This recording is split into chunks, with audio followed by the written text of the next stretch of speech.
Bismillah, Assalamualaikum warahmatullahi wabarakatuh. Perkenalkan, nama saya Rafifah Nisrina Putri. Di sini saya akan membuat video untuk menyelesaikan tugas mata kuliah Alpro pada tugas 4, yang dimana di sini adalah tugas pada soal remet yang kedua. Soalnya adalah membuat sebuah program untuk menghitung hasil dari persamaan di bawah ini menggunakan rekursif bila inputnya n. Nah, di sini ada contoh input dan outputnya, di mana ketika kita menginputkan 5, maka dia outputnya adalah 0,1666. Di mana di sini batas awalnya itu adalah 1 dan batas akhirnya itu adalah n. Nah, pada program biasa kita akan membuat algoritma deskriptif, pseudocode, flowchart, dan juga codingannya. Nah, sebelum kita membuat sebuah codingan, kita biasanya membuat algoritma deskriptifnya terlebih dahulu. Nah, di sini ada algoritma deskriptifnya, di mana yang pertama itu mulai, yang kedua membaca nilai n atau input nilai n, kemudian definisi fungsi hitung perkalian, yang dimana di dalamnya ini adalah jika n sama dengan 1, maka kembalikan 1/2.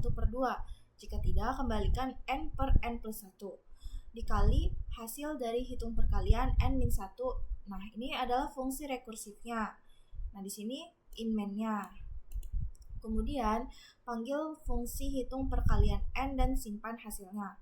Kemudian tampilkan hasil perkalian selesai. Nah, di sini juga ada pseudocode, di mana pseudocode ini si in si out diganti menjadi read dan write. Nah, untuk programnya di sini include IOStream dan using namespace std itu digunakan untuk sebuah pustaka IOStream untuk penggunaan input dan output, namespace std untuk mengurangi penulisan std yang berulang-ulang kali. Kemudian di sini ada dua fungsi, yang pertama fungsi main dan yang kedua ini adalah fungsi rekursif untuk menghitung perkaliannya. Nah, pada sebuah program itu biasanya akan dikerjakan terlebih dahulu pada fungsi utamanya, yaitu fungsi main. Nah, pada fungsi main di sini diinisialisasikan atau dideklarasikan n dalam bentuk integer, kemudian meminta input masukkan nilai n kepada pengguna yang nantinya akan disimpan ke variabel n. Kemudian setelah meminta input, dia akan mendeklarasikan hasil dalam bentuk double. Kenapa double? Karena dia akan menghitung. Nah, kemudian di sini hasil sama dengan hitung perkalian n. Nah, hitung perkalian n ini memanggil fungsi rekursif yang ada di atas. Hitung perkalian n ini di deklarasi dalam bentuk double pada fungsi rekursifnya. Nah, kemudian n-nya juga dideklarasi menjadi integer n. Nah, n dalam bentuk integer. Nah, n ini misalkan kita masukkan 5.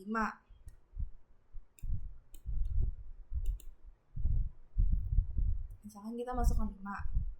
Nah, kita punya 5 nih di n ini. Nah, dia diinisialisasikan lagi di sini. Integer n itu berisi 5.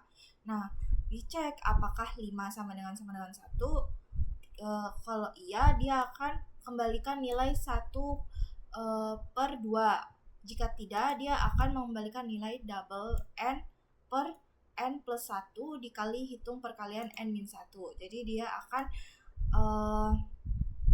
memanggil lagi sampai 0. Sampai n sama dengan 1.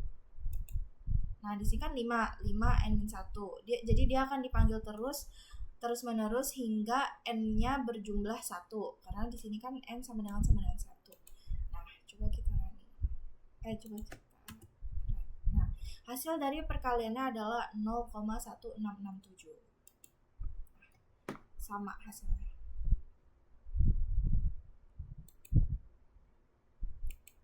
Kemudian di sini ada flowchartnya. ada dua flowchart untuk pertama untuk fungsi main, kemudian yang kedua adalah fungsi rekursif untuk menghitung perkaliannya.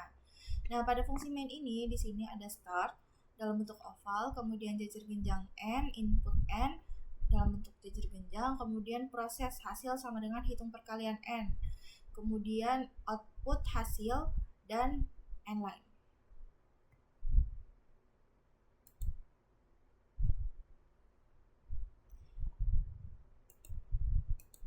Nah, di sini tadi ketika dia sudah n sama dengan 1, maka dia akan mengembalikan semua nilai yang tadi ke sini, ke dalam hasil, disimpan dalam hasil dan kemudian ditampilkan. Nah, sekian video dari saya, kurang lebihnya mohon maaf. Wassalamualaikum warahmatullahi wabarakatuh.